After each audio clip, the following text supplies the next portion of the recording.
Pak, izin Pak Ketua. ini mengenai banyaknya alat peraga kampanye paslon nomor urut 2 Pak, pasangan Ridho Kamdan dirusak. Ini gimana Pak tanggapannya Pak? Ya, saya atas nama Ketua Tim Pemenangan Paslon nomor 2 Ridho Kamdan, saya sangat memprihatinkan terhadap perbuatan yang dilakukan oleh oknum yang tidak bertanggung jawab. Ya. Beberapa hari ini saya juga sudah menyampaikan ke beberapa media bahwa ini merupakan satu perbuatan yang tidak mendidik. Ya. Kita ingin pemilu ini berjalan secara jujur, adil, demokratis, dan penuh dengan kegembiraan. Tapi dengan cara-cara ini memicu emosi para pendukung. Nah, untuk itu saya minta kepada semua pihak, apakah itu pendukung paslon dan lain sebagainya, bisa menjaga kondusivitas. Yang dilakukan oleh oknum tidak bertanggung jawab ini saya yakin bahwa ini adalah perbuatan yang sangat sistematis, ya. Perbuatan yang sangat sistematis dan terorganisir. Ini sengaja, bukan dilakukan oleh anak-anak kecil yang iseng, ya, atau karena cuaca alam, ya. Tapi ini adalah perbuatan yang memang diniatin, ya. Dari sepanjang Jalan Cigugur, Babakan Mulya sampai dengan Gunung Keling, paslon nomor 2 itu semua sama, ya. Kacamatanya disemprot sama pilok. Ini kan sengaja, ya. Sengaja dilakukan oleh orang yang tidak bertanggung jawab. Pada yang namanya APK kita itu ukuran 2 kali 3 meter, kan tinggi. Artinya dia sengaja mencari baligo kita. Dan kalau kita cermati, yang rusak itu baligo kita yang dirusak itu. Nah, ini ada apa? Ya, tolong jaga situasi kondusivitas Kabupaten Kuningan menjelang pemilu ini. Dan yang terjadi di paslon nomor 2 ini kami sudah melaporkan ke Bawaslu. Saya mohon Bawaslu bertindak cepat, ya, karena kan Bawaslu ini kan punya panwas di tingkat kecamatan, punya PKD di tiap desa, itu supaya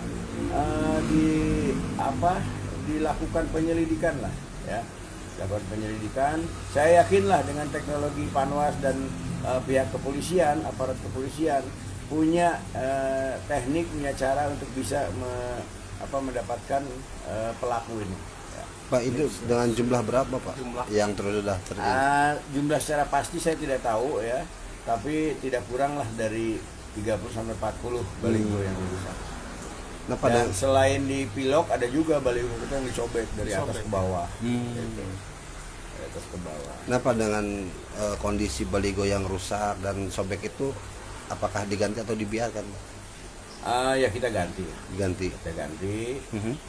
Dan ini sekali lagi saya tidak mau mendahului penyelidikan yang dilakukan oleh Bawaslu, ya.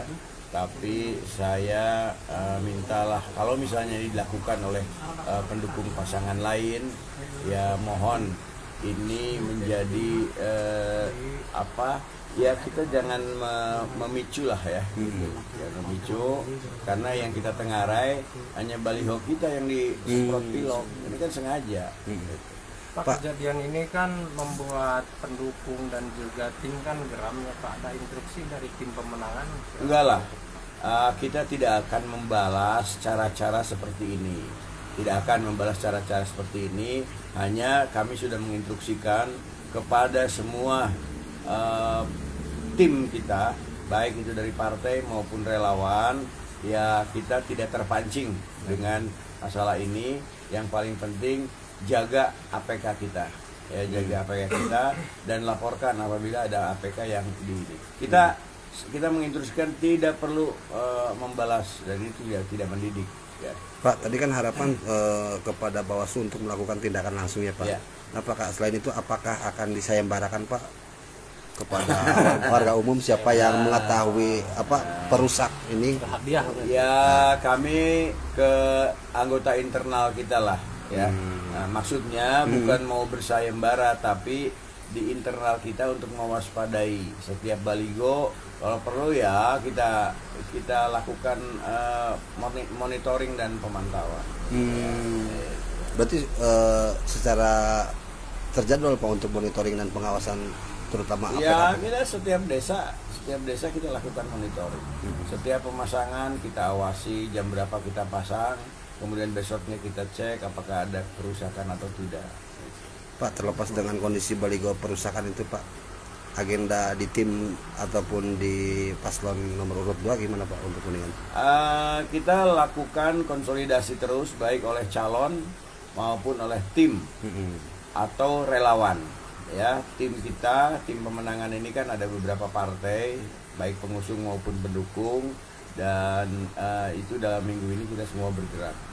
Seperti kemarin PDI Perjuangan kita sudah melakukan pemanasan mesin partai dan itu sudah lama. Kita melakukan raker capsus dan deklarasi-deklarasi, termasuk juga rakor-rakor yang diselenggarakan oleh para pengampu, oleh para anggota dewan. Kita menugaskan setiap anggota dewan baik kabupaten maupun provinsi untuk menjadi pengampu dan melakukan koordinasi dengan PAC dan ranting dan anak ranting. Pak, terlepas itu kan pasca dilantiknya TMP ya Pak, Orsap. Oh ya. Iya, PDIP. Nah, untuk Orsap lainnya gimana Pak? Kalau yang lainnya organisasi sayap lainnya kan sudah berjalan. Kalau TMP ini kan baru reorganisasi. Ya, kebetulan yang kita tunjuk adalah anaknya, putranya Pak Aceh Purnama, Adrian Purnama, dan beliau sangat konsisten ya. Ini sekaligus untuk menjawab